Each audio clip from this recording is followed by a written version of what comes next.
seja bem-vindo a esse vídeo, seja bem-vindo a esse canal, Tatiane Faria por aqui. E vamos continuar o nosso especial 4 anos. E hoje eu quero falar para você sobre organização, sobre ansiedade e sobre metas. Eu vou compartilhar com vocês aqui como que eu me organizo, como que eu faço as minhas metas e como que eu lido com a ansiedade, que é uma pergunta muito comum que eu recebi das pessoas e eu quero esclarecer isso aqui para vocês, quero compartilhar isso aqui para poder te ajudar. Então já se inscreve aqui no canal, já deixa seu like aqui nesse vídeo e depois deixa seu comentário aqui sobre o que você achou. Eu vou começar aqui falando da tão temida ansiedade, porque realmente é algo que nos bloqueia, é algo que atrapalha o nosso dia a dia se a gente não souber lidar com a ansiedade. E às vezes a gente vai vencer e às vezes a gente vai perder. Então tem dia que a ansiedade é tanto que vai travar a gente que a gente não vai conseguir progredir. Terão dias que você vai descansar, vai distrair a cabeça e vai conseguir retomar o seu trabalho. Mas é muito importante você se vigiar, porque senão ela vai te paralisar. Eu dou mentoria já há bastante tempo, eu converso com muitas pessoas, eu tenho muitos colegas e amigos dentro do meio digital e eu já percebi que muitas vezes as pessoas não prosperam nos seus negócios digitais. Não é porque ela não tem o conhecimento técnico, mas sim porque ela não consegue lidar com as próprias emoções. Que emoções que são essas? O desânimo, a ansiedade, a frustração, a pressa e mais um monte de coisa, né? Mais a cobrança da família e tal. E por causa disso, por falta desses esclarecimentos, a pessoa acaba desistindo. E a minha dica aqui para você é que você identifique essas coisas que te façam mal e que você tente resolvê-las da melhor forma possível para que isso não te bloqueie. Então, se o seu marido não te apoia, ou se a sua família não te apoia, ou se existe uma cobrança muito grande, tente explicar para o outro como você se sente, como que funciona o seu trabalho. A maioria das vezes a crítica vem porque as pessoas não entendem o que você faz. Elas não conseguem entender a finalidade disso e talvez elas achem que você está participando de uma pirâmide, que você está enganando as pessoas. Agora, se você tiver a paciência de explicar, de mostrar, você vai conseguir virar o jogo a seu favor, tá? Alguns momentos você vai se sentir super atarefado, com um monte de coisa para fazer, sem saber o que você deve fazer primeiro. Então faz uma pausa, respira, anota tudo, tira tudo que tá na sua mente, tudo que tá te incomodando, tudo aquilo que você fica lembrando, pensando. Anota no papel e aí você vai lá e circula, né, só o que realmente é prioridade para o seu negócio. Algumas coisinhas eu fui aprendendo ao longo do tempo justamente porque essa ansiedade, essa cobrança, ela também acontecia comigo. Não por parte externa, mas por mim mesma. Eu mesma me cobrava, eu mesmo queria resultado, queria fazer acontecer. Mas de nada adianta eu querer ou eu me deixar levar por esses sentimentos e não agir. Então, encontre mecanismos para você conseguir driblar isso. Então, hoje, o que que acontece? Eu não estou animada todos os dias, eu não tenho vontade de trabalhar todos os dias. E eu aprendi a trabalhar mesmo desanimada. Às vezes eu abro exceções sim e falo, não vou trabalhar neste momento, que neste momento eu tô muito desanimado e tal, mas eu vou descansar e aí eu vou trabalhar tantas horas ou eu vou trabalhar extra depois, porque eu tenho um compromisso com a minha audiência e com a minha estrutura, tá?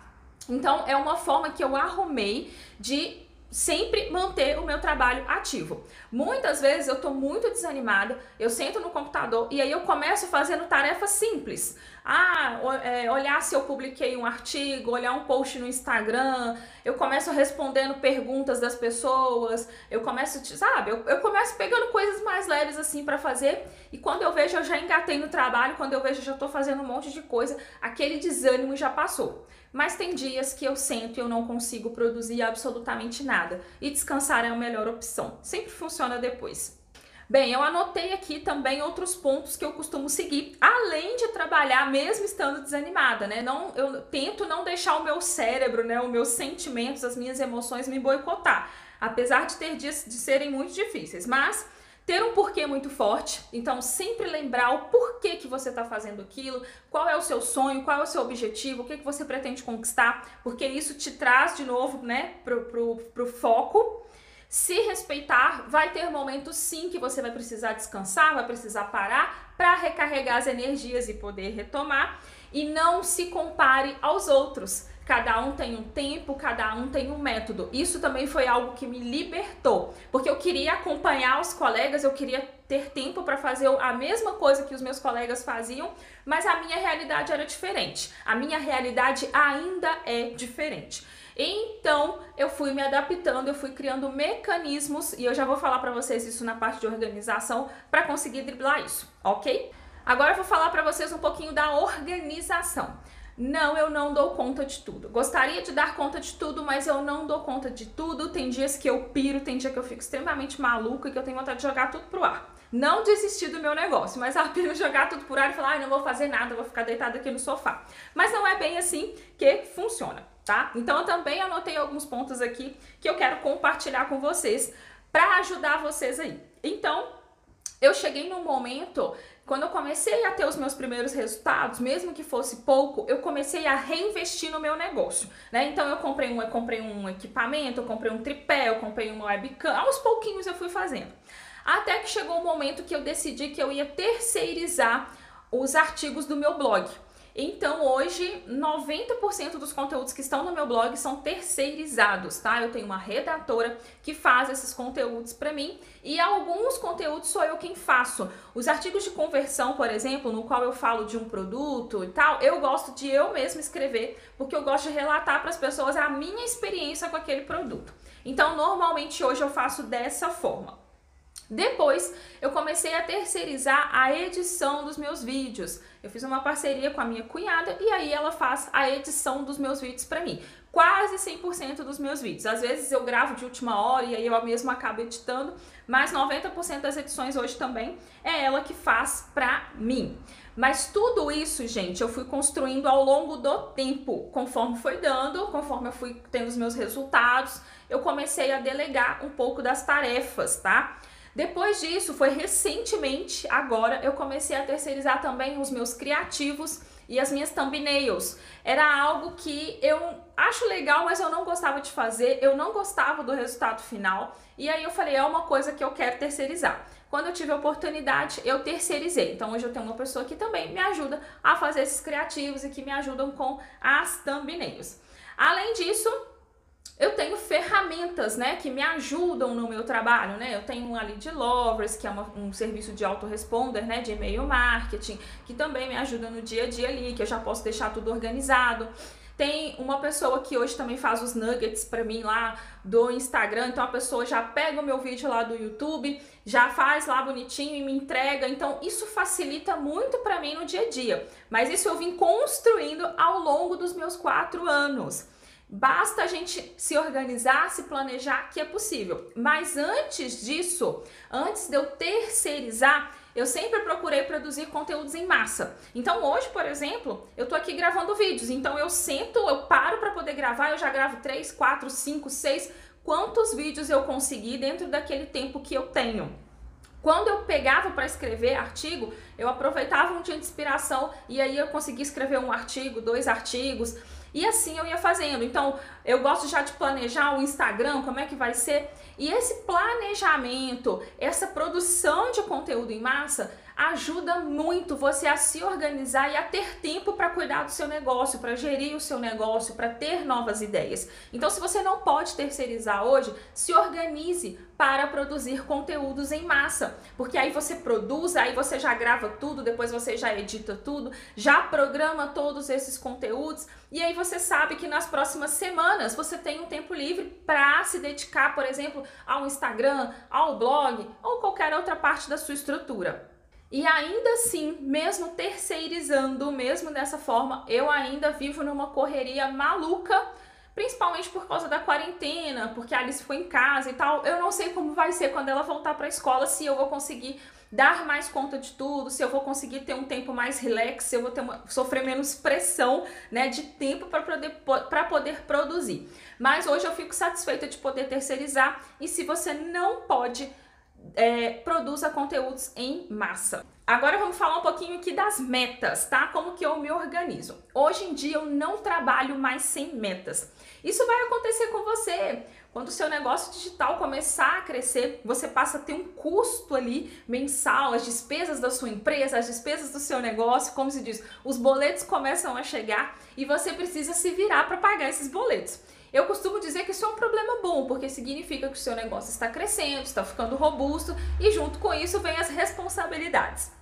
E aí, eu preciso ter metas de faturamento e eu também tenho algumas metas, vamos dizer assim, de vaidade e de autoridade. O que quer dizer isso? Então, sempre que fecha o mês, por exemplo, hoje eu tô gravando esse vídeo em setembro, mas as minhas metas de outubro, elas já estão prontas. Então, eu já sentei, eu já determinei. Então, a primeira coisa que eu faço é determinar qual é o meu faturamento mínimo. O quanto que eu preciso faturar no mínimo para eu conseguir manter as minhas despesas. Tanto as despesas do meu negócio, quanto as minhas despesas como pessoa física. E aí eu coloco ali. Legal, só que eu não quero faturar só isso, eu quero faturar além, né? Eu quero faturar um pouco mais do que isso. Então eu sempre coloco um valor a mais, que é para determinar uma meta, para eu me desafiar também, para eu não me acomodar, para não ficar, né, só naquilo ali. Feito isso, aí sim eu começo a pensar em outras metas que eu quero bater dentro daquele mês. Então, eu quero conquistar 1000 visitas no meu blog, eu quero ser top afiliada de tal curso, eu quero ser premiada de tal coisa, eu quero ganhar tal coisa. E aí você começa a, né, transformar, anotar quais são as suas metas, que podem ser de vaidade ou podem ser metas de autoridade. Eu costumo chamar de metas de autoridade conquistas que você consegue aí no decorrer que ajudam a você conseguir mais autoridade perante a sua audiência. Então, por exemplo, no ano de 2019, a minha meta era ser top afiliada todos os meses do ano. Foi um desafio que eu me propus. E eu fui top afiliada todos os meses, inclusive em mais de um ranking, porque eu foquei nisso e eu decidi que eu faria isso ou que eu tentaria isso. É uma métrica de vaidade, né? Uma meta de vaidade, mas é também uma meta de autoridade.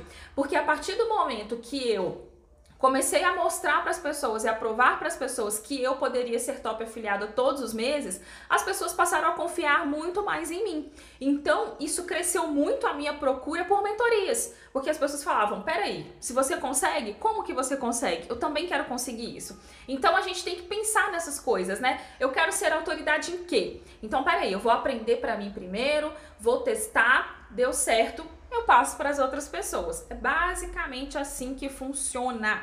E mesmo que você seja um total iniciante, você precisa ter metas financeiras e metas de vaidade, metas de autoridade, para que você possa se desenvolver, para que você possa sair da sua zona de conforto. Então, se hoje o seu faturamento é 0, e você tem uma despesa ali, sei lá, de R$50 do seu negócio por mês, porque você paga uma hospedagem, né, ou qualquer outra ferramenta que você tem no seu negócio, ou um treinamento que você comprou e tal, isso já precisa entrar na sua meta.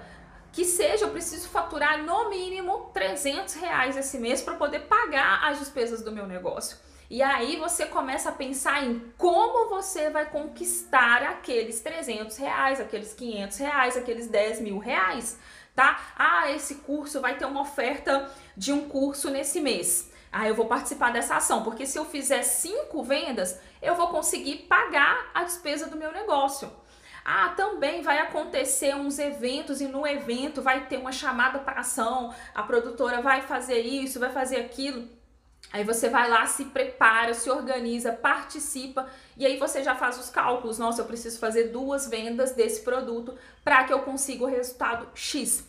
Então, quando você tem essa clareza, fica mais fácil de você saber o que você precisa fazer para conquistar aquele resultado. Então, hoje é o jeito que eu trabalho. Então, eu vou acompanhando toda semana. Como é que tá aí na meta? Tá melhorando? Tá crescendo? Não tá? E muitas vezes já aconteceu de eu chegar na última semana do mês e eu não ter batido a minha meta de faturamento. E aí, o que eu faço? Eu falo, eu preciso mudar o plano. Eu preciso mudar. O que eu vou fazer de diferente? O que eu posso oferecer de diferente para que eu possa bater a minha meta? E aí eu começo a olhar para o meu negócio como um todo. Tem um artigo que está na 6ª posição do Google. Será que se eu trabalhar mais forte nele aqui e ele posicionar para a 2ª, ele vai vender? Mesmo que não venda esse mês, mas ele vai vender no outro? Será que se eu fizer lives, será que se eu aparecer mais nos stories, será que se eu mandar um e-mail para minha lista, eu vou conseguir bater a minha meta?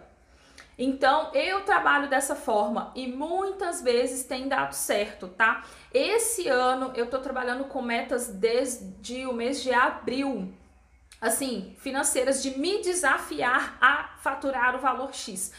E não tem sido fácil e eu tenho conseguido todos os meses. Agora, em setembro, eu ainda não sei porque eu ainda não fechei, né? Vou fechar agora, quando fechar o mês, mas eu sempre me esforço. Então, já teve semanas que era a última semana do mês e eu fiz live praticamente a semana inteira. Eu apareci no Stories quase a semana inteira. Eu mandei mensagem para minha lista, para o meu canal, busquei ofertas, procurei produtores para ver se eles podiam me dar um cupom de desconto para que eu batesse a minha meta. Eu corri atrás.